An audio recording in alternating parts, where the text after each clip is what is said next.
Welcome back to another episode of a very basic space program. So last time we did some docking, which has interestingly opened up some missions that I have not seen recently. Thank you, Gene. First space station. So this gives us potentially 2 million funds to start with. And it does require that we put a space station into orbit and we do some different things with it. We've got to have at least 2 crew on board. We've got to return them home safely. They've got to spend 30 days on station.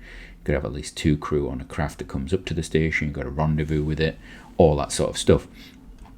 I think our little Janus craft actually has, I believe, the potential to do this if we put a docking port on it. So I'm going to have to think about that. But this episode, we're going to launch some big rockets. Please join me. So, as I said in the intro there, we're going to launch some big rockets. We have a couple of rockets that we're going to launch possibly to the outer planets, hopefully to the outer planets. We'll see how they go, and hopefully they're going to capture around them. What I did notice, though, quite interesting when I was looking at missions is, if you look at these, the Jupiter, Saturn, Vesta series are all basically the same sort of mission, some changes in fly distance and things like that. The interesting one is Phobos and Deimos, which has this, if you look, Saturn, transmit science from space, fly by, recover science, all that sort of stuff. Phobos does not require anything to do with science, but you've got to have power, which is quite interesting. So we may want to send a craft with a little bit of power and so forth to Mars, just to knock off those contracts. They don't need to be new craft, but we can wrap through them. We also, and it's something I want to get onto in the next couple of episodes, we really want to go and orbit Venus. We want to orbit Mars as well. We want to land on Venus and go through the atmosphere of Venus. Mars, I need to have a think about. I don't tend to go for Mars before Venus, so I'm going to think about that. Comments below would be really good on any thoughts about Mars approach. Do I go for just an atmospheric probe, skim through the atmosphere at 50 kilometers, gather some science, then pop back out? I don't know. So we've got to transmit science and data from Mars atmosphere after going below that distance. Okay. We could do that. We could just do like a skim below 50, heat shield it, whatever. Venus, we are waiting on the lunar rated heat shields. They are the next thing that's going to be done, and then we'll go into them, and I have something planned for that. But this episode is we're going to be launching our new big thing, our new big toy, our new big shiny. So we're gonna walk through that. I don't know what we're going to send it to, though. It's going to miss Saturn, so we can get rid of the Saturn window. Uranus and Neptune. I believe this craft was designed to be able to go to both of those. I think we've got the Delta V for it. So I think we'll try and go. I'm tempted to go Jupiter as well, though, because Jupiter has a lot of potential around it. Would we have the opportunity? I don't think we're going to have the time to load another one up. Also, this craft, this craft is outdated already. The LDTS-A has actually been upgraded already to the LDTS-B, which is better engines. These have already started building those, so that's the reason they're in there. So what I will do is, once one of them finishes, we'll load up another, the Discovery 13. That will be, do we call it Discovery 13? Discovery 13, which will have uprated hydrolocks on it. So we will have to think about how we're going to use that. Are we actually going to do it and use it for maybe Neptune? Uranus is actually the one that I would probably want to use it on, but probably will end up using it potentially on Neptune or Saturn. We're also going to use that uprated low density transfer stage for a Venus mission. So actually, let's plop those in. Actually, no, not like that. We're not plopping them in like that. Let's plop those in straight away for Venus. I want to know when my next Venus. No, that's Vesta. Venus, please. Where's Venus? There we are. Next Venus. We'll do that. We will plot it. Next one is there. Let's add that to the deck. Where's that coming up at? Okay, we've got a while there, so we should be able to go for Venus, and I may try and do two flights to Venus.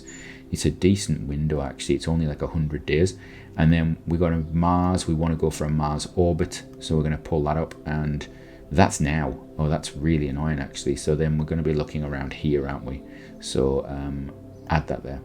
So Mars is after that. Mars is going to be a while. We're actually on the Mars window right now, and we don't have anything really to go unless we launched Discovery, that one.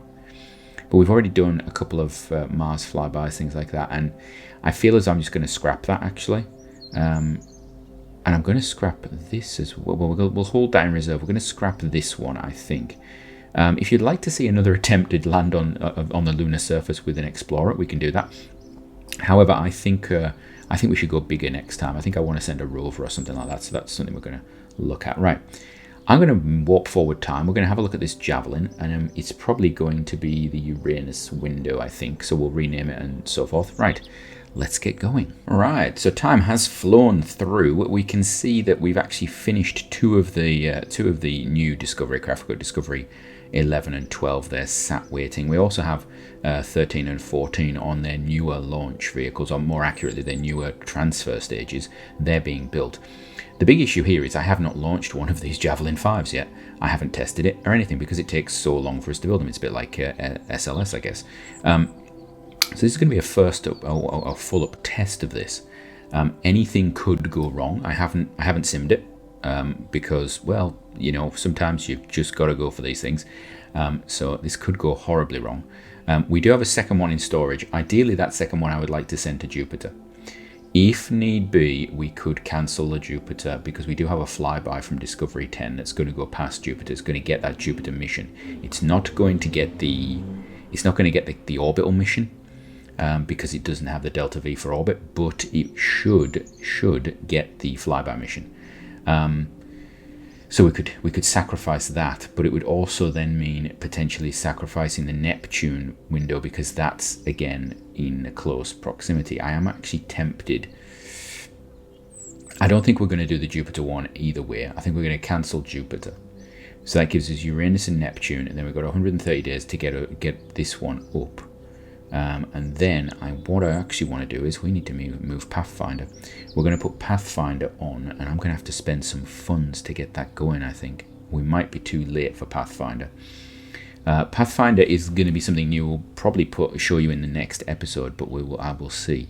Yeah, we've wasted 10% of the build time on that, so that's 20 odd days, which would have given us Pathfinder. Oh, how much is it going to cost us to rush it? 71,000. That's not happening. I don't have any credits anywhere, so we may end up taking the space station contract just to get some funds to get Pathfinder going, and then we'll sort out the space station somehow. We've got craft we can send a space station up. I mean, it's got 30 days of supplies. It's not a killer for us. We have improved electronics and stuff now. We've got scrubbers. We can basically send up a tin can and attach something to it, and we'll be fine. Right. So there we go, we have that. Let's get to the point of launching. We're going to launch this now, so you'll find me on the launch pad. And yeah, let's see what happens. Welcome to the Cape and the launch of the first Javelin 5 that we have. I'm actually just going to get it going right now. So we're going to start those engines up, get them going. They are loud. There we go. And we are off now, off to the races. So what I will also do is we're going to speed this up a little bit while I talk. We can drop that speed down a little bit, but that first stage I think will be reasonably tasty for the whole sort of speed, shall we say. This is going to be a reasonably long launch, and I want to show you all of it, but I don't feel the need to go slowly with it, shall we say. So first stage is 6 of those. Basically, it's the first stage of the Proton. Let's be honest, this is pretty much a Proton in all but name. They're very loud first stage engines. I hope I actually pull that down in post, otherwise I apologise for deafening you all with the power of the engines. So we're just going to make sure we keep this going down. What I will do is when we get to about 30 seconds, I'll drop this back into normal time, and then we can do things anyway. You can see we're trying to launch into the plane of the moon as always when we're doing anything interplanetary, just because it's a nice marker for us. So I'm keeping an eye on that. We have actually probably gone a little early, but we will see. Now we're going to go down to 30 degrees because that's what I like to do, about 30 degrees on this. This may not be right for this rocket though, I'm not entirely sure. We're going to drop it back to normal time warp. There we go. Right, we're ready for our first stage. Now this is where luckily this first stage has gone really well. The second stage, if we have a problem with an engine there, we can still survive as long as we have some sort of gimbal control. So we will see. be interesting to see what we get up to. We're already about to go out. Yeah, we're already got our apoapsis out of the atmosphere, which is good. So second stage is going to fire. There we go. What I do now know though is, oh, we have an engine out, or an engine problem. Is it out completely? It is doing something. It's completely out, and I can't restart it. Right. Okay, this could be problematic, but we'll see. Right, we're going to get the fairings off as soon as possible because we want mass out of the way as much as possible. Right, we can probably ditch the fairings about now, so let's get rid of fairings. There we go. When we get lighter, do I cut the other engine? That's debatable. So we've had an engine failure. That's not the end of the world. It does impact our thrust to weight, which is a problem. So we're going to have to stay a little bit taller than I would have liked right now. You can see I've got surface info on because I've not had it on for a number of the launches recently because I'm just playing it by ear. But this third stage is likely to start coming back down because of the length of time this thing takes to launch. So I want to keep that vertical speed in mind. We're not doing too badly at the moment, though. Actually, we're sort of coaxing along. I think what we're going to do is we're actually going to drop it to. We'll drop it to 15, just to get the most out of this as we can. I'm hoping this is the only engine problem we have. The big concern will be that the others could cut out before we actually burn off all this fuel, because we are on time limit for these things. So I'm expecting we will probably burn out fuel. So we lost. I think we lost it at ignition. Let's actually have a look while we're flying through. We've got a minute until this. Right. Okay. Yeah, we've got a failure of ignition. Okay. So that's a problem. I wonder if we could. Can we restart it? I mean, is that something you can do with these? Show engine toggle. No. Remove. No. So it's only got the one start. Yeah, it's got 0 ignitions remaining. So we can't be clever. Sometimes, if you've got multiple ignitions, you can sometimes get them to start. Sometimes they don't, and I suppose it represents failure to ignite versus exploding and destroying itself.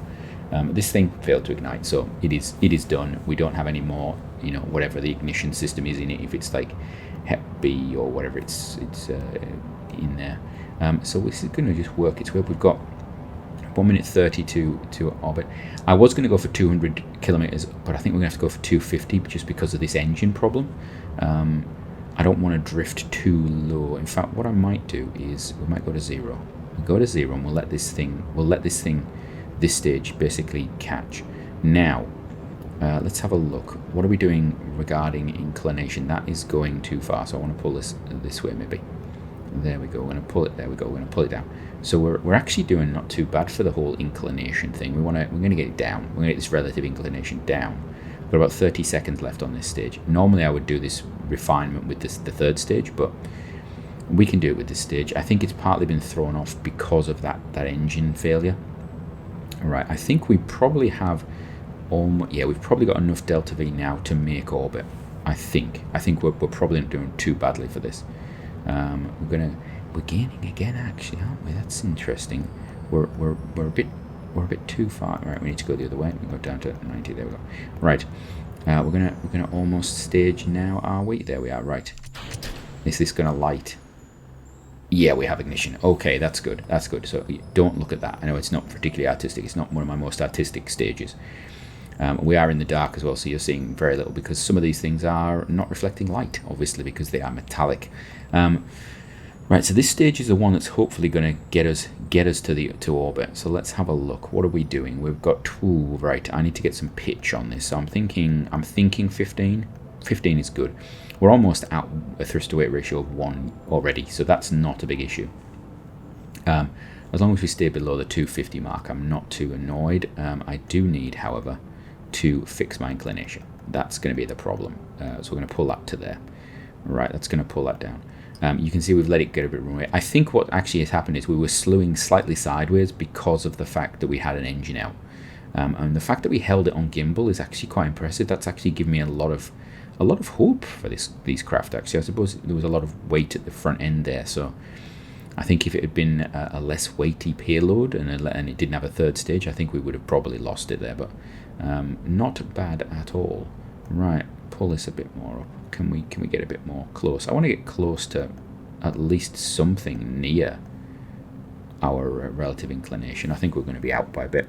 Right, we're about to pass our apoapsis now, so we're going to start going down. So we need to keep an eye on the vertical speed there. It's in millimeters at the moment. It's probably, oh, that's meters per second now. Okay, we're in meters per second, millimeters per second, and then meters per second again. I like the way it jumps from meters per second to millimeters per second, just as you sort of get it up there. Right, we'll put it on 15 still. I'm going to say, can I go up a little bit to there? That's about right. That's where I want to be. Right. So I'm doing two things at the moment. I'm looking at my position relative to my prograde, because that prograde is going to be my relative inclination. When my relative inclination is where I want, we'll just line it up. And I'm also looking at my time to apoapsis, which we've now gone past. I'm also looking at my vertical speed. You can see there we're actually dropping down now, so I can actually pull this down a little bit. We don't want to get to zero straight away. We've got about 2,000 meters per second. We're actually I think we're gonna do this even with that engine out. I think this is gonna be all right. Those three remaining engines on stage 2 did actually hold up really well. I was not expecting them to go all the way. I didn't expect them to survive the whole burn. So that's praise be to the Russian engine, I think, on that one. Right, we can just pop this down. Right, we've got a bit more, so I want to pull it back up again. I'm just playing around now with this. I'm trying to just, we want to just get that vertical speed back towards zero before I hit zero on the periaps, really. Because when vertical speed is zero, I'm at my apoapsis. I want my apoapsis to basically, basically be as I get to where I'm putting into orbit. So we're going to do that. We're going to pull this down a bit, down to there. There we go. Right. And we're almost at it. We're almost at it. We're going to get ready to go to zero. In fact, I'm going to go to zero now. We're going to hold it on zero. We are a little bit off axis, smidgen. There we go. Right. We are ready to go. Let's see. We've got more than enough delta V on this. Wow. I think we're going to have about 1,000 meters per second left, are we? Something like that. Wow, that's a lot of delta V. Wow. So we've now learned that the Javelin 5A, the Javelin 5A with this payload has over 1,000 meters per second excess. So we need to remember that, because obviously the next iteration, the low density transfer stage B is a bit bigger. It has I think it's about 3 tons more. So that's going to change, but we can do a little bit of maths, and we can actually figure out how much delta V this rocket actually requires to get into orbit. So that's good. We can decouple that. There we go. And what I will actually do is, while we're here, we'll jump over to this vessel, get involved, and we're actually going to rename it. We're going to rename it as Junk, because I don't want it anymore. We should have put some retros on the top and just had it fire itself back into the atmosphere in reality. Right, we don't need this anymore.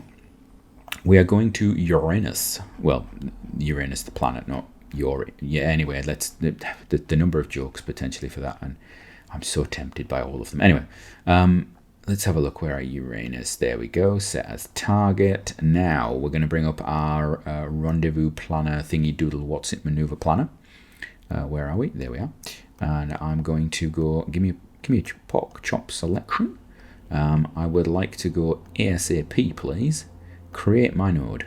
There we go. Okay, that's not terrible. It's not a nightmare, is it? 1 hour 15. Now, this stage here has actually got lots of thermal protection on it. Something that was a big suggestion by people. They said, oh, it doesn't impact the mass much.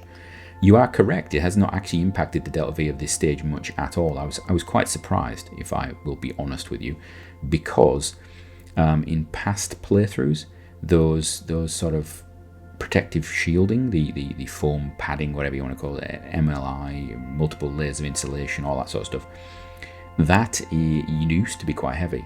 Not like shielding, but it used to be quite heavy, or I used to experience it. I don't know if it's been changed. It just felt as though it was quite inefficient to use it. Sometimes you'd be better off just putting liquid hydrogen excess on the actual system. Right. So anyway, we're gonna go to try and get towards this point of departure. And I am tempted to do it myself, but maybe I shouldn't. Maybe I should not be doing it myself. Let's think about this. Let's put that to there. Do I go with the maneuver planner for this?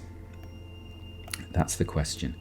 My concern is maneuver planner often will time what past, because it's a long burn.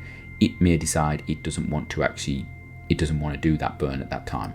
And that's my only concern. These are very close. I'm amazed they haven't drifted further apart. Did we turn off force on that? We must have. Or the vehicles are so heavy that it's just not drifting. I'm concerned it's gonna drift in the way of our rocket, and we're gonna end up hitting it when we depart. I'm actually concerned. Seriously? Oh, you are kidding me. I can't slow down until that's gone through. I can't actually stop until that thing is, because that will clip. That will actually. Well, note to self. Use your RCS before anything happens. Right, go on, get through.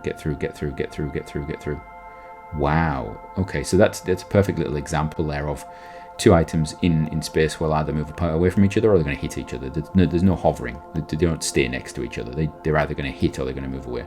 Right. Damn, that's horrible. The good thing is that we know we're going that way. So hopefully when we turn, we're not going to smack into it. It's drifting away from us. I think we're going to smack it with our engines. Oh, come on. I don't know which way we're supposed to be facing. Well, we should be facing that way when we go, which means we should pivot on point. And the craft's going to pivot around there. This is going to be tight, actually. We may end up... I may have to do a little bit of a sideways burn just to move us away from ourselves. That's terrible. That's... Note to self... retros on the upper stage. I think, you know what, with 1,000 meters per second of delta V, I think we can afford it, don't you? Yes, I do. Right, that's it. We're gonna slow down now. Right, okay, we've got 40 seconds. Am I gonna do this, or am I gonna get the maneuver planner to do it? I'm going to do it, I think. Right, so if it goes wrong, it's my fault. Yeah, this is going to be... It's going to bump it. It's going to bump it, isn't it? Oh, it might not. Yeah, it's going to bump it. Oh, no, it is. It is going to bump it. Is it? Is it going to bump it? Oh, that is tight. That is... Oh, jeez. That is... I don't think it's touching. I actually don't. I think that... Like, you could see the RCS fire off that. So that's... Yeah, that's that. Okay. So now we're going to do that, which is now going to move us away from it. A little bit, and then we're going to fire that, and then I'm going to fire the engine. 2 engines light, wonderful. We have yet to have one of these fail on ignition, which means it's going to happen. It's got to happen. All right. Whoa, we're in the dark. This is the only problem with going to the outer planets. It tends to be on the dark side of your planet, which is horrible. Right, so we're going to do a little bit of timey-wimey warp, because this is a long burn. This is like 6 minutes of the most boring burns in the history of the world. Can I go faster? I want to go. It won't let me go faster. Why won't it let me go faster? Why will you not let me go faster? It won't let me go into... I'm pressing... Look, it won't let me do it. It won't do it. Why will you not let me go faster? That's interesting. Now, the interesting thing here is that you can see our periaps is actually dropping. We're actually heading towards the planet right now. I'm hoping that we're not going to hit the planet at some point. We shouldn't. I think we're gonna be okay. We've still got a little while to go. Oh, now that's interesting. Start the burn in 30. Oh, it's miscalculated. That's interesting. So it has miscalculated. This is miscalculated. Stock has miscalculated. Is it because it's 2 engines? Do I stop and have this go again? How many? I suppose we've got multiple. Each time I start these, though, there's a chance they're not going to start again. Ignition failure chances are not something I enjoy. But we are 30. We are holding ahead of when our burn is supposed to be, and that is my concern. Yeah, the burn. We're going to hit the node in 2 minutes 20. Right. Right. It's because we were coming towards that time warp point, so that the alarm that was generated was stopping me from going into 3 times time warp. That's interesting. I didn't know it affected physical time warp. It hasn't in the past when it's messed me up. Right, we've got a long burn left on this. We do have about 500 meters per second beyond what is required for this. That's interesting. I thought it was going to be less than that. I thought we were going to have more excess delta V. Okay. That's not as juicy as I thought it was going to be. So we've got about 500 meters per second excess in this stage. Did we burn any off would be the interesting thing. I suppose we'll be able to tell it. Oh no, we won't, because they're slightly unbalanced. Oh, we are now leaving the sphere influence of Earth. So that's what that little swing around is. You can see the craft there. Look at that tiny little thing, isn't it? It is tiny. Lots of power on board, lots of orientation control, lots of signal stuff and things and wonderfulness. Yeah, I noticed I actually had that open like that on launch. I should have actually had it closed when we removed the fairings. That should have been closed in reality. It was not, though. Failure by me.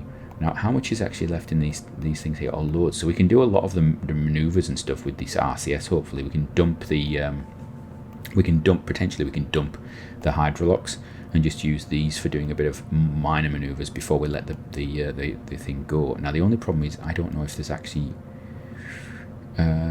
does it have force? I bet it's got force. So I'm gonna. Oh, whoa! We cut an engine there. We cut an engine. Wow. What was that? Did one of our engines just give up? Did one of them just give up there? I'm gonna have to look back and see that. No, it's okay. Wow. So we cut one engine and it introduced a massive turn there. That's staggering. Wow. And they're not relighting. Is that interesting? Oh, because they're out of. We've gone too low, have we? Are they out of requirement? They've run out. Okay, so they potentially run out of fuel. Is that the situation, or have they just died?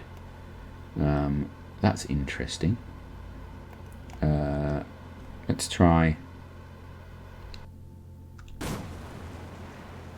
No, they are not lighting. Oh, that's interesting. So we must have too little to actually light them. Okay. So we've got our we've got this stuff firing forever like now. In fact, you know what I'm going to do? I'm going to stop that. Right.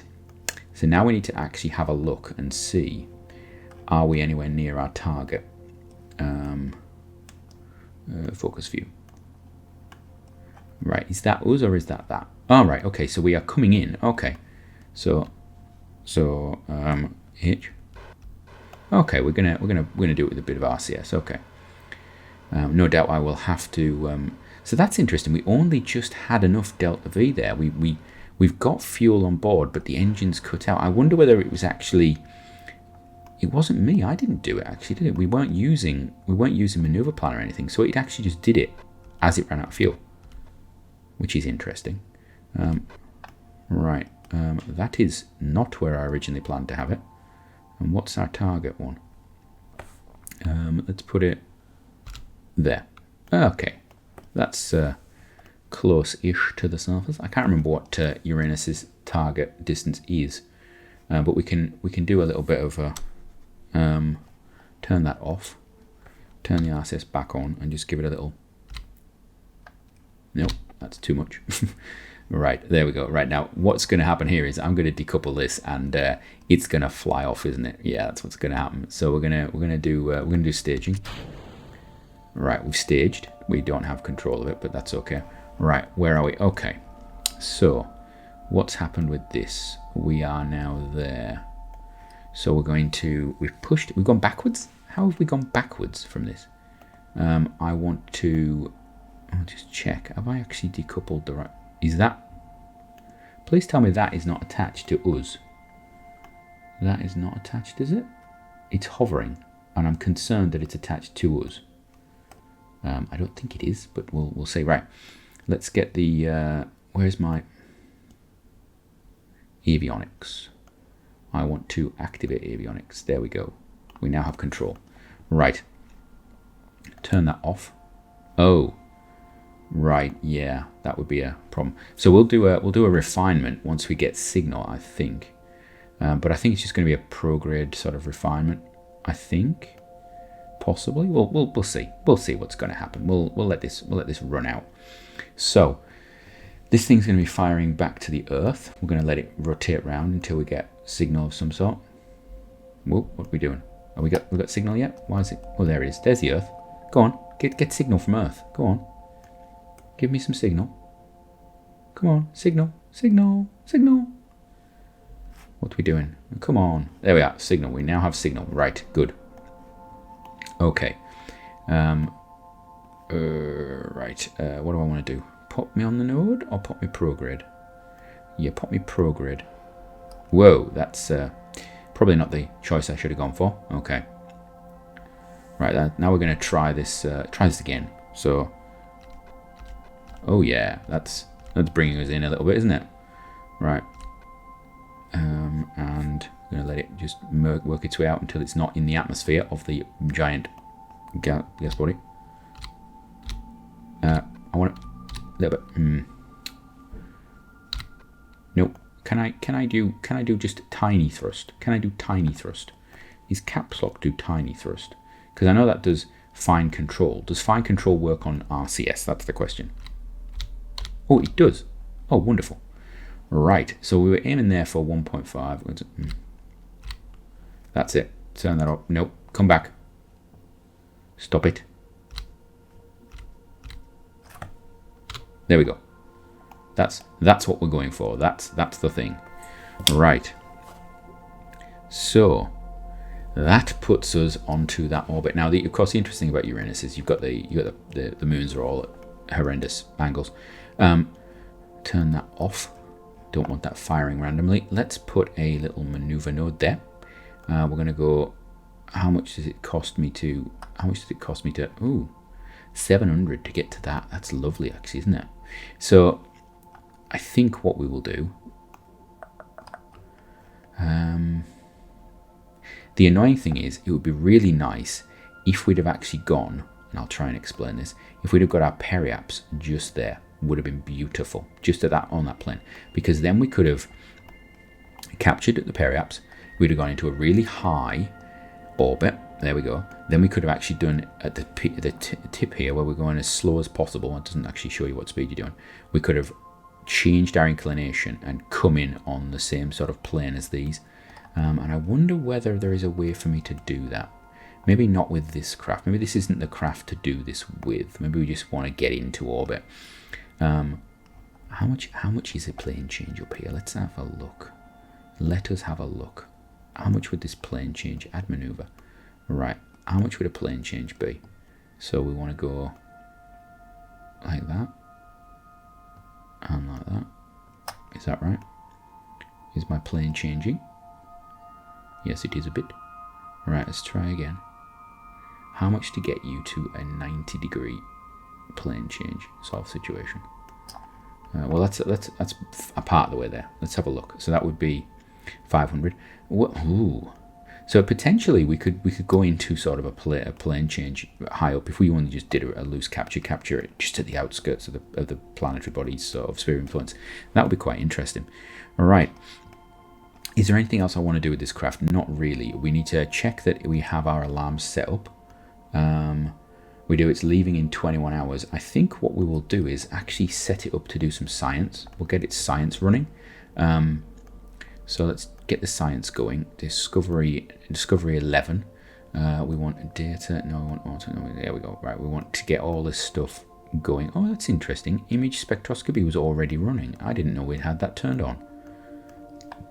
Interesting. Right, so all this is stopped and we are not using electricity. That's really good because this thing was designed to spend a long time out there in space. It's going to be able to just float around. You can have a nice look at it there in the sunlight. Isn't that good?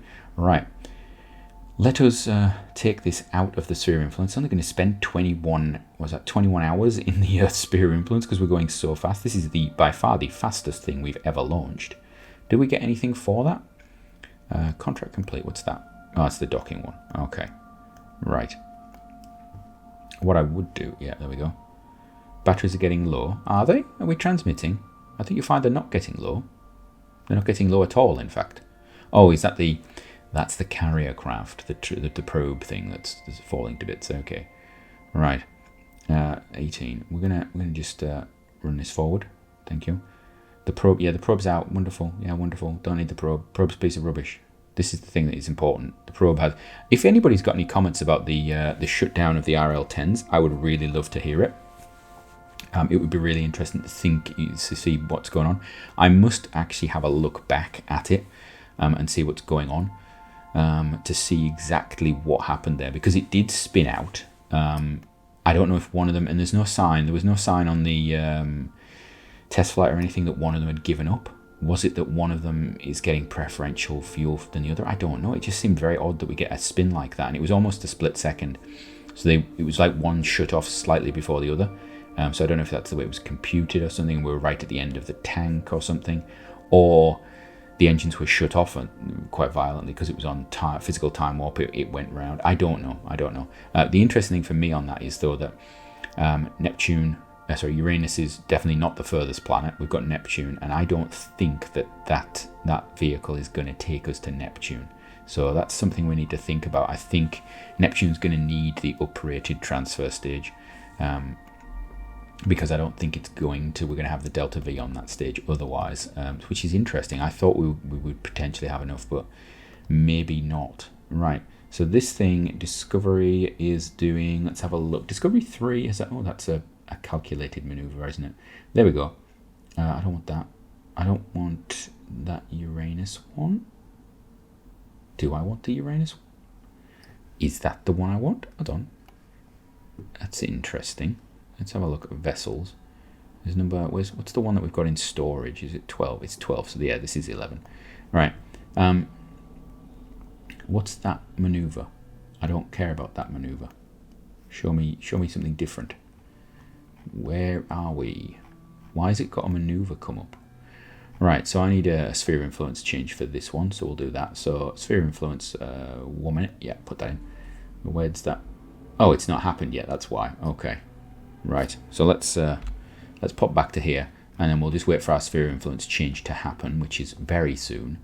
Here we go. Just get it going, and then we should see the new marker come up in here when we go past that sphere of influence. Come on, get me into the sun. There we are, and there we go. So we're going to be a long time until we get to Uranus. So what we might do, we may actually end up beating this craft to Uranus, because what you can do is you can actually you can build craft that just burn excess fuel, and potentially for Pluto and Uranus, if you're playing KSP and stuff, it takes so long to get there that yeah, it's worth it. Right. So that's 1,400 meters within, next to Uranus, which would be good. It'd be nice. I am always tempted to put something into the atmosphere, so we may have to think about that with Uranus. That'd be pretty cool. I don't know how many people have actually put atmospheric probes into the gas giants, and it's something I really want to do. Maybe something for sort of a special few episodes, like a limited play where I just do, I don't know, a week of sending stuff to gas giants and things, and just don't even play RP-1. We just play RO and RSS or something, or we play RP-1, but I've unlocked everything and give myself, I don't know, any something like that. I do like using all the RP-1 engines because then I know what they are. But maybe a late on set playthrough that I just do all that. So there we are. We are on our way to Uranus, and I've said that enough times in this episode to just to love it. Far too much, in fact. So there we go. That little probe is making it there. So that's our first launch of a Javelin 5, and I think I'm going to end the episode here. I think we've. It's not going to be a long episode. I was going to do multiple launches, but I want to have a think about the Neptune thing because that's next. Uranus has got a. I thought we just did the Uranus one. I'm sure we just launched to Uranus. Oh, because it's out 5 hours until the window. Okay, right. So the next one is Neptune, but I don't think the craft we've got building is going to actually be okay for that. So what have we got? What we've got in stock is we've got an LDTS-A, which will do Saturn, but given what happened with this one, Neptune is further out, and I'm a little concerned it will not have the Delta V do it. Which then means I have to wait for this one, which is 138 days away. Which is annoying. So I think we're going to have to. First of all, I think the Venus mission is basically cancelled because we can't get the Pathfinder ready in time. I don't believe, unless I do pull out that space station contract and put a load of credits into build rate, which would probably be a good idea for the series. Because I would like to do that. I would like to do that mission. That's a nice turnaround mission that we can actually get a bit of funding from.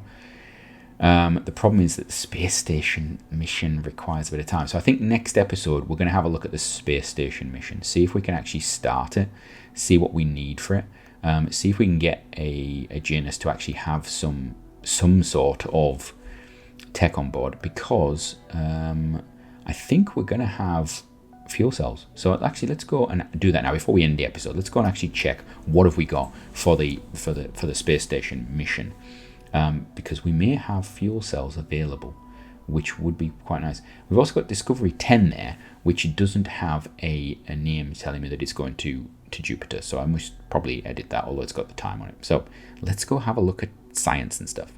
Right. So in the science area, let's just have a look. We've got that. What? Right. So we've unlocked this. What is this? This gives me S2 solar panels. All right. So we've got level 2 static solar panels. That's good. That actually makes, yeah, that makes my Venus mission actually that we started building slightly out of date, because it's using a slightly older solar panel. I suppose I could go and edit it or not. It doesn't really need that. We're using RTGs for the craft anyway, because I'm RTG and you hit me using RTGs, and they start to become a bit more effective at that level anyway. So yeah, we have fuel cells. Now that's fixed size, isn't it? So that's not the one I was thinking of, because this is it. Yeah, there we go. Solar panel tech level 2 is actually the next node. We haven't got that. You can see actually, by the way, our science is just going up slowly. I think that's the stuff around Earth, some of the orbital perturbation system that we're going to take down soon, because it's doing my head in, clouding everything up. We've got solar panels. We've got fuel cells. So these fuel cells are potentially going to be what I want. Acid, fuel cell to fuel cell, fuel cells to process, fuel cells to process. So this is we've now got fuel cells according to this, which is what I was looking for long term on orbit stuff. So we can modify the Janus. We can actually produce the Janus the way it was supposed to be built. Is actually what we've got, and we can hopefully power a station with some big solar panels, I suppose, or some fuel cells. We could just stick some fuel cells on it, put some fuel cells on it, and just go for it. So I think next episode we're probably going to be looking at space station. I think that's what we're going to do. The only problem I have is that the docking port we have does not allow you to go through it. I think we need to get the Apollo docking port, but we may cheat that. We may cheat that and have the crew crawl somewhere. I don't know. If worst comes to the worst, we will put the crew in their capsule and they can stay there for 30 days. Right. So from me, until next time, when we're hopefully going to go and build a space station, have a great one.